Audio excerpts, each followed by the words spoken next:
Hello, hello, good evening. It's Monica from Life is Art, and it's Wednesday. Let's create.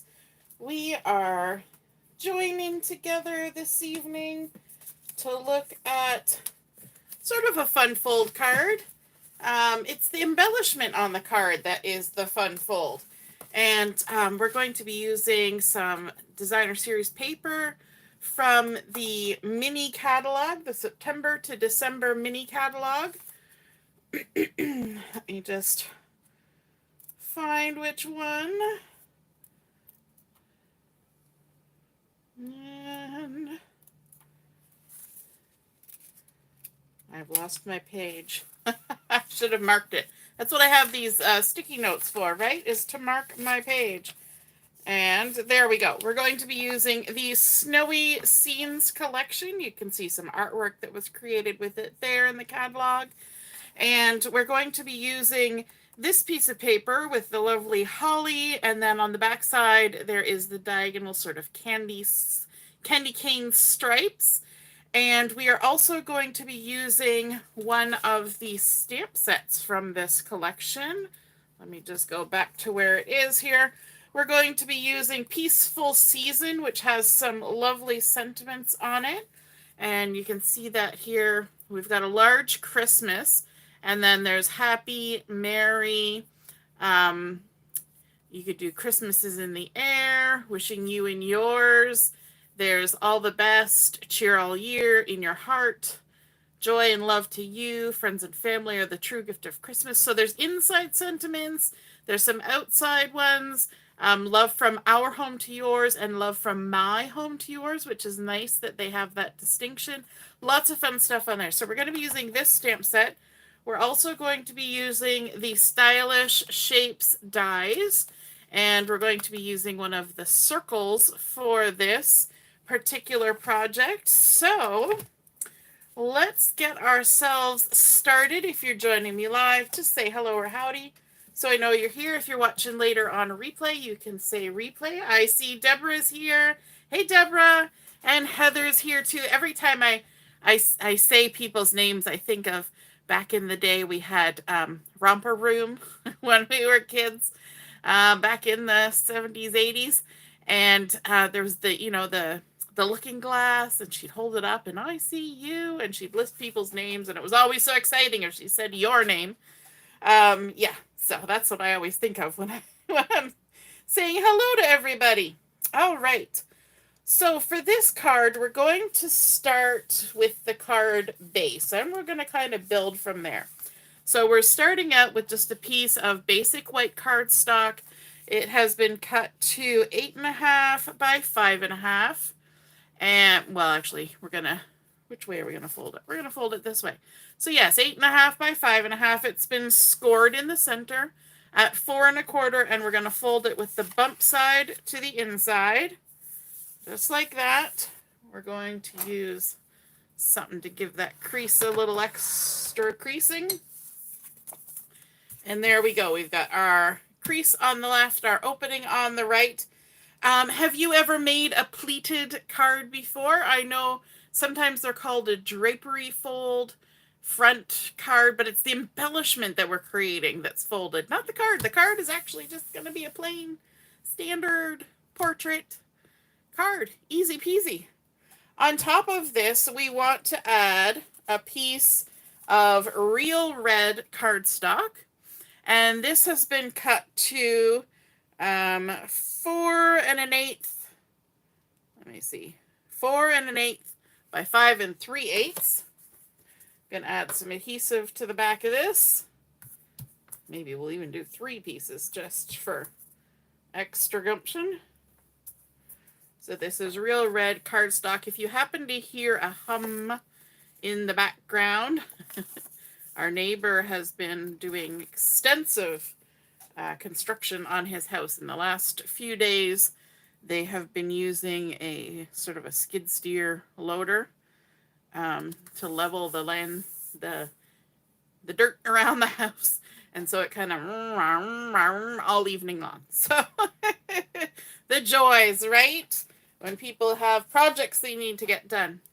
On top of this real red panel, we're going to add another piece of basic white, and this is 4 by 5 1/4. I'm going to go ahead and stick it right on there.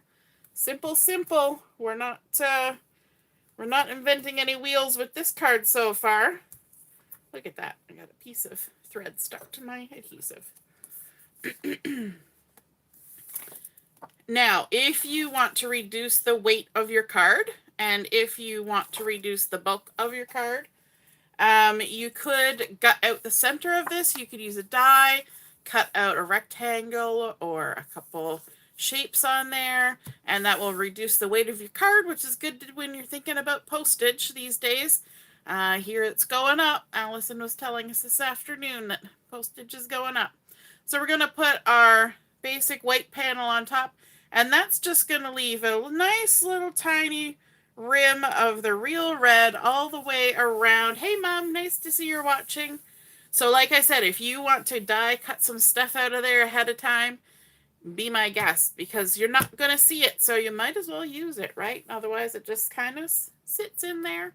Nobody will know. It'll be our little secret if you decide to cut something out. Use a punch or something. And then now we get into the nitty-gritty of the fun stuff, the pleated part. So let's put our card base aside and let's take a look at this gorgeous pattern. I love that this is a holly pattern. It's nice and festive and joyful and seasonal, and there's a little bit of the, I think that's Coastal Cabana, or the, let me look it up, because I'll say the name wrong. It's probably not Coastal Cabana. And now do you think I can grab a hold of the pattern paper that I want? They're all here in my holder. Let me see. It'll be the last one, I'm sure. Nope, it's not. It's the first one and I skipped over it. So the sort of blue in the background here is Pool Party. Yes, Pool Party. And the red in this particular designer series paper is actually Poppy Parade, but I'm using real red, and that's okay. And then on the back side, we have this lovely candy cane stripe, which I think is really fun. It's not an even stripe, as you can see. The lines kind of squiggle here and there, and that makes for a lot of interest. And what you want for this sort of pattern is you want to have two distinct patterns. Now, these are both fairly busy patterns and fairly close in scale. So that is not perhaps, the perfect match, but they're very different in pattern, right? So it's going to work. All right. So this piece of designer series paper is 10 inches by 4.5. And yes, I do have it written down beside me, but I always like to hold it down here and measure and just make sure that I've cut it correctly, and that I've written it down correctly, because I don't want to make a mistake. So it's 10 by 4.5 inches. And we're going to do some scoring on this piece of paper. So I'm going to bring in my Simply Scored board. We're going to line it up here, and we're going to do our scoring. So we're going to do a lot of scoring, and we're going to score it along the 10-inch side. Okay. And we're going to score it at 1 inch.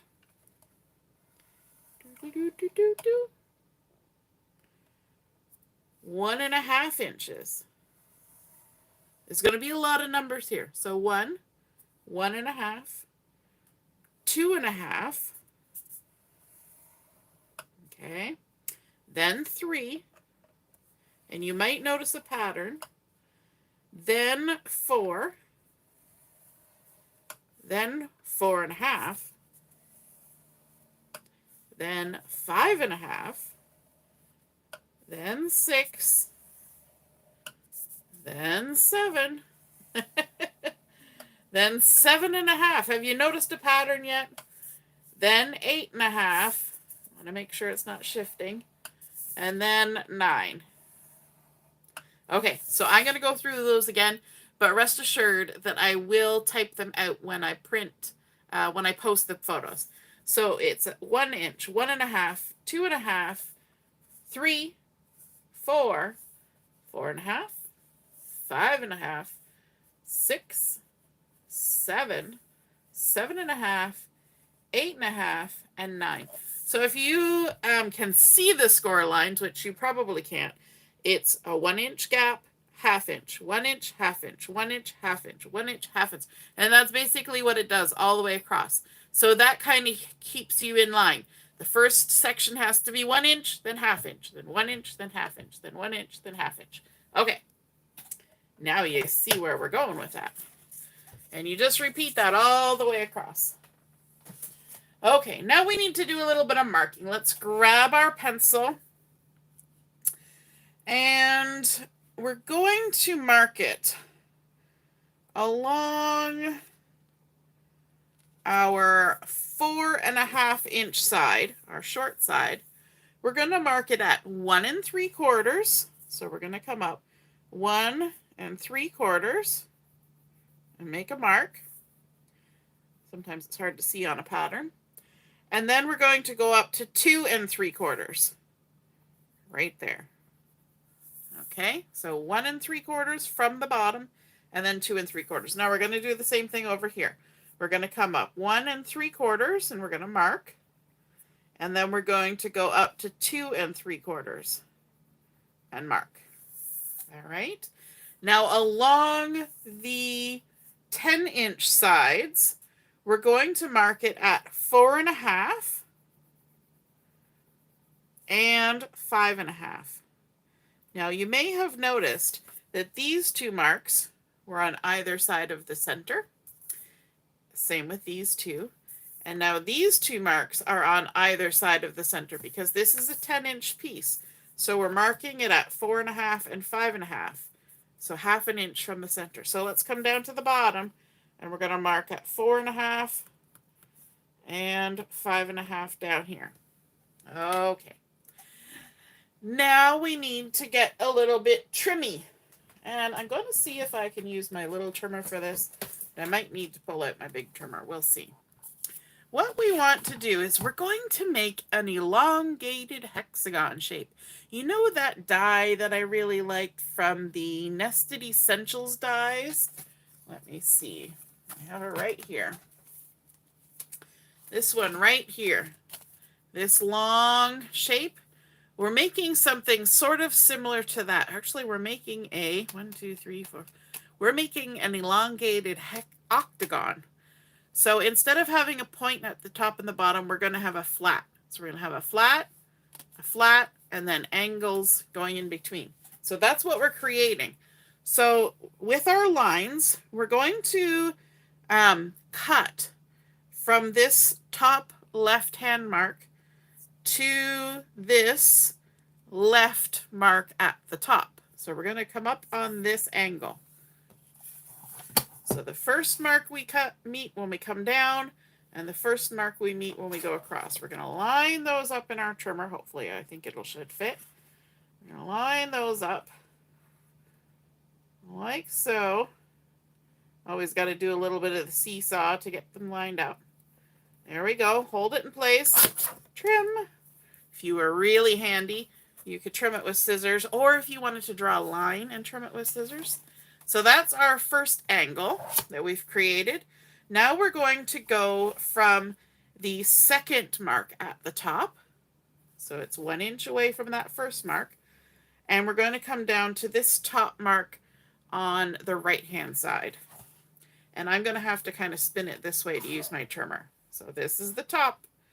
So we're going to go from this top right-hand mark, or the second mark, and we're going to come down to the side, to the top mark, and we're going to trim it. And it makes more sense when you see it after I've trimmed it than when it's all upside down in the trimmer. Okay, so we've got that 1 inch gap in the middle, and then we've come down to the top marks on either side. Now we're going to do the same thing on the bottom half. Hey, Lynn, nice to see you're watching.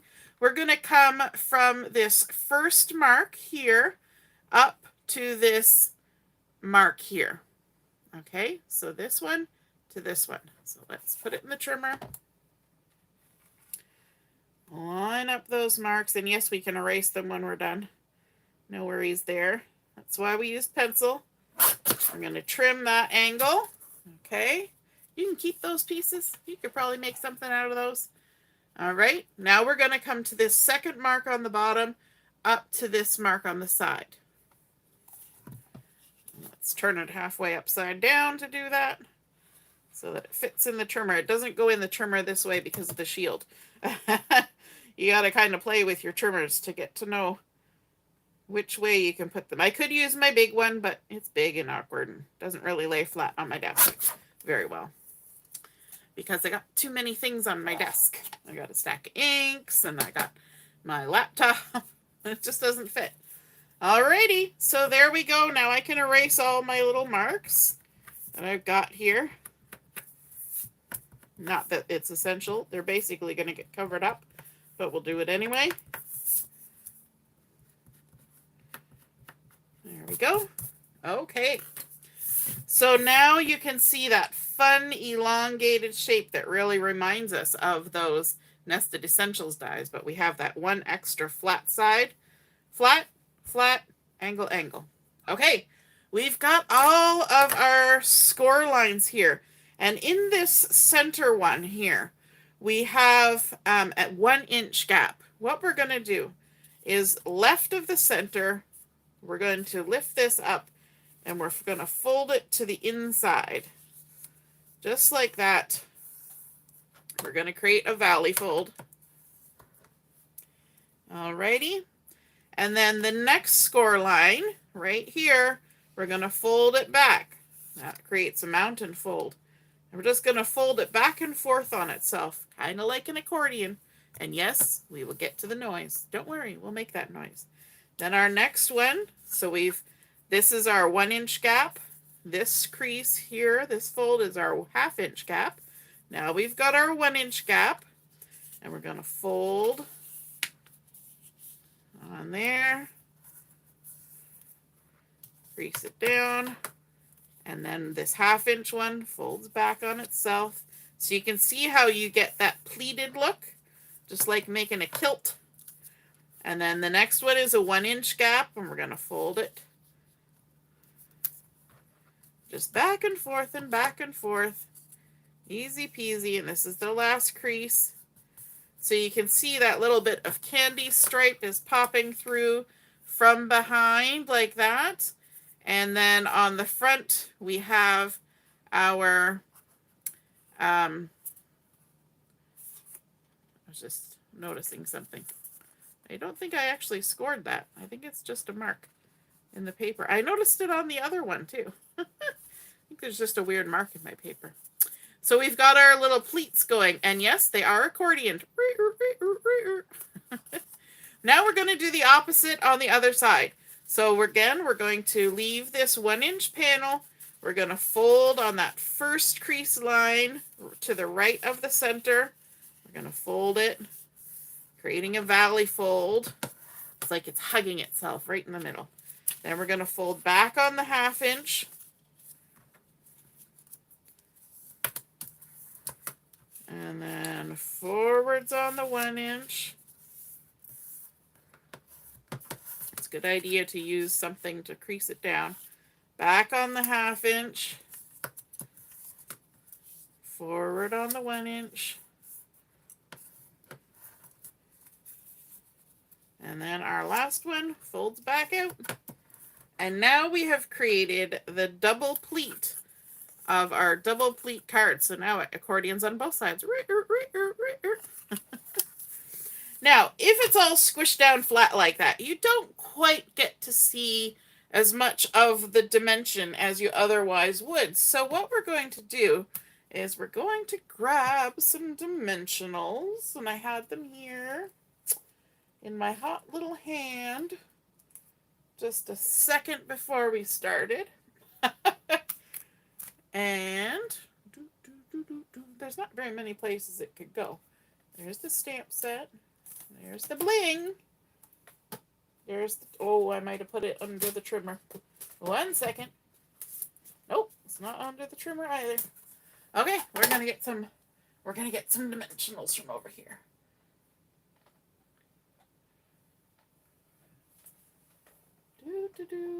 Nope. Okay, well, we're gonna use some foam strips then. I have 2 new packs of dimensionals. Do you think I could lay a hand on either of them? I know one of them got packed away because we're going to my mom's for a retreat, leaving on Friday. So some of them are packed. So that's okay. We will just use this. So what we're going to do is we're going to trim ourselves some dimensionals. I'm just going to trim the end right off this. Like so. And what we want to do is we want to make these pop up a little bit. So on this first 1/2 inch outside of the center, I'm just going to grab a couple of these little strips. We're going to stick them on that 1/2 inch one, just at top and bottom. Take the backing off and fold them over. And what that's going to do is it's going to give it a little lift. So it's not flat. We want some dimension to this card. We're going to grab another couple. We're going to go to the next 1/2 inch one. Oh, I've taken the backing off already. Popped right off. Easy peasy. We're going to add a couple of these. And like I said, we would have normally used the normal dimensionals, but they've all run away. And then let's grab one more strip to tuck in behind this last 1/2 inch. Like that. Peel the backing off and stick it down. So now you can see it no longer accordions out. It's all stuck. You can see the little bits of the foam tape under there, the dimensionals. And then we can come over to the other side. So on this 1/2 inch, I'm just going to add a couple little bits. Oh, it's sticking to me. I don't want it to stick to me. I want it to stick to my paper. You know it's good sticky stuff when it sticks to you. There we go. The next couple. You know what's a good trick for doing dimensionals? And I showed it the other day when I was making something. Peel off our backings. So we've put that on the 1/2 inch piece. There we go. Let me show you. You take your pick tool and then you just kind of stab into the side like that. And so your tool isn't stuck in the adhesive, it's just stuck in the foam in the side. And then let me turn this around the other way. Then you can just stick them where you want them. Just like that. Isn't that a good idea? There we go. All right. And then on these last little outside ones, let's go ahead and add a little bit of dimensional on those two. Just right on the end. One there. And one there. We're not taking the backing off yet. We got a little bit of something to do in the meantime. All right. So let's add some adhesive on here. We need some adhesive on this center part. And we can even put some on these side pieces too. We gotta stick it to our card. You could use liquid glue. I'm just too impatient for that. Got all our little backings gathered up there. Okay, so let's bring in our card base. And what we want to do is to just take the backings off all of these lovely adhesives. I'm going to leave my foam tape backing for now. We can do that right at the end. There we go. And what we want to do is we want to center this on our card. We want to center it from top to bottom, side to side. We could even use the lines to help us. Let me see, 4 1/4, 2 1/8. So you can center it on there, top to bottom, stick it down like so. All our little pleats can stick down, and then we can just flip this over, take the little backing off our foam, And we want it to line up with the edge of our card, that basic white piece, just like that. And then this one, that one's actually a bit long. I've probably come over a little too far, but that's okay. We can give it a little trim.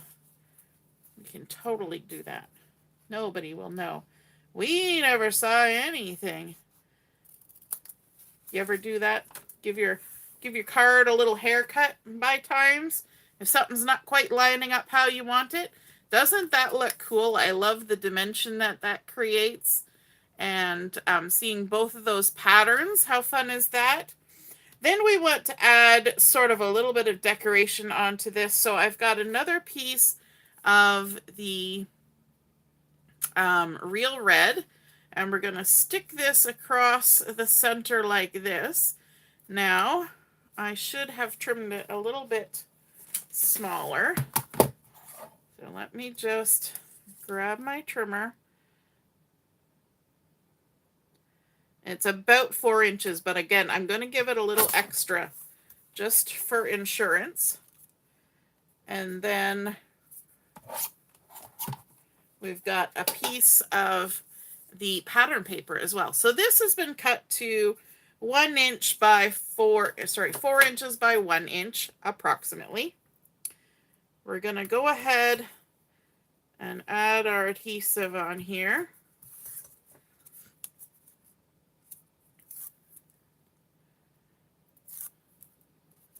And we want to put it on from side to side, and it's 1 inch and this end is 1 inch. So it should line up just like that. You want it to go all the way across to the other side. Lovely. And then our little stripies here, we can go ahead and trim those down too. I was being generous. Better to be generous than not have enough, right? And sometimes when things are lumpy and bumpy like those pleats, it can sometimes make it appear like you need just a smidgen more. So better to have a little more than not enough. It's like when you invite people over and people think, oh, you're making too much food. Better to have too much than not enough. In fact, this evening I dropped the kids off at drill and band practice for the Air Cadets, and then I went to the grocery store. Joshua was having some friends from college over tomorrow for a little get together, and I was picking up some munchies and things, and probably I bought too much, but better too much than not enough. So there we go. We've made a nice little band going across our double pleated section, and now we need to have a sentiment on here. So I've got a piece of the real red. I'm going to bring in this stamp from this Peaceful Season stamp set that says Peace and Joy, because I thought that was really lovely. And we're going to do some heat embossing with this. So we've got our Versamark, we've got our embossing powder, and where did our scrap paper go? There it is. Sitting right there, hanging out. All right. And I'm not even going to fuss with using the anti-static-y stuff. We're just going to wing it here. So inking it up, stamping it down. Add some embossing powder. Hope for the best. Hope that we don't get embossing powder everywhere. For good.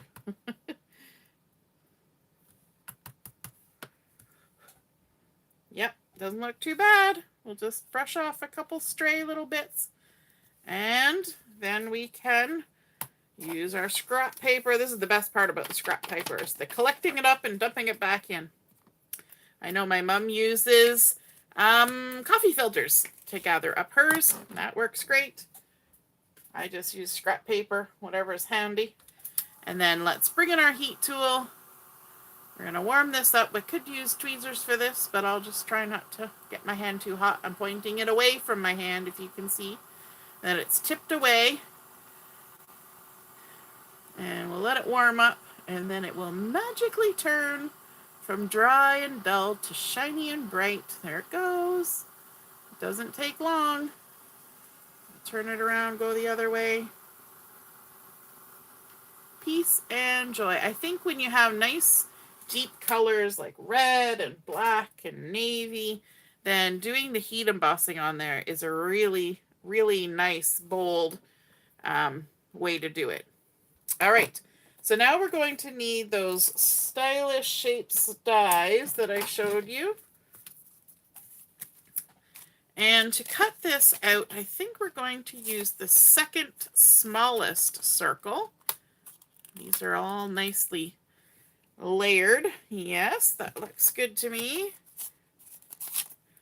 We can grab a piece of donut washi tape. If you're going to have washi tape, it might as well have donuts on it, right?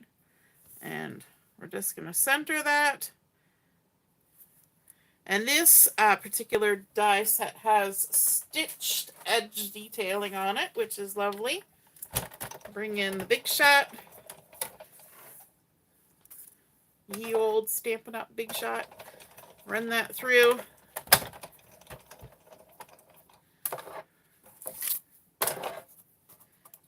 And set that aside. My plate is getting chewed up good because I've been having fun die cutting things. I know I love fussy cutting, but sometimes these lovely shapes are great for die cutting. So it's been busy. All right, now let's bring back in our card with that lovely detailing on it. We're going to add some adhesive to our circle just across the center. Take our backings off. We're kind of making it look like it has a belly band, and you could make a belly band for this, but it's just the effect. It'll stay on there permanently. The thing about a belly band, I love them. They look lovely, but then when you take them off, they're not there. I know that makes a great deal of sense. If you remove them, they're no longer there. Wow, what wisdom. But with this, it's always there, and it looks lovely. And but we need a little bit of bling. So let's grab something nice and classic. We're going to use Rhinestone Basic Jewels. They go with everything. It's like the little black dress of embellishments. Let's grab this. And we're going to add just a few. Let me see. Let's grab. I'm going to need to order some more. Look, it's getting bare. We're going to add a little bling right there. And then let's grab one of these and tuck it right there. And one more. Let's make a little elongated triangle. We'll tuck it right there. And there we go. We have created our double pleated card with lovely dimension and just on a standard card base.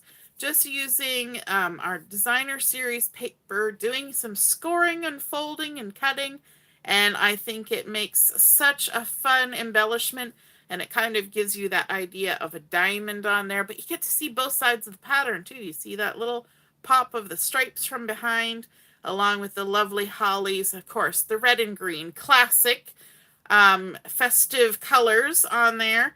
And then layered up with the red cardstock underneath for a nice little border and a little bit of bling to set it off. Of course, we could stamp on the inside with one of those lovely sentiments, but I'm going to leave it like that for now. I hope you enjoyed seeing this card come together, and if you're inspired to create one of your own, just like I was inspired. I was inspired by a post on Pinterest by Joyce Gleason, and that's what gave me the incentive for doing this kind of fun fold card. And so if you feel inspired to make one of your own, be sure to take a photo of it and pop it in the comments when I post my photos, and then we can all see and be inspired by your artwork as well. All right, have a wonderful evening, and we will see you again soon. Toodaloo, bye.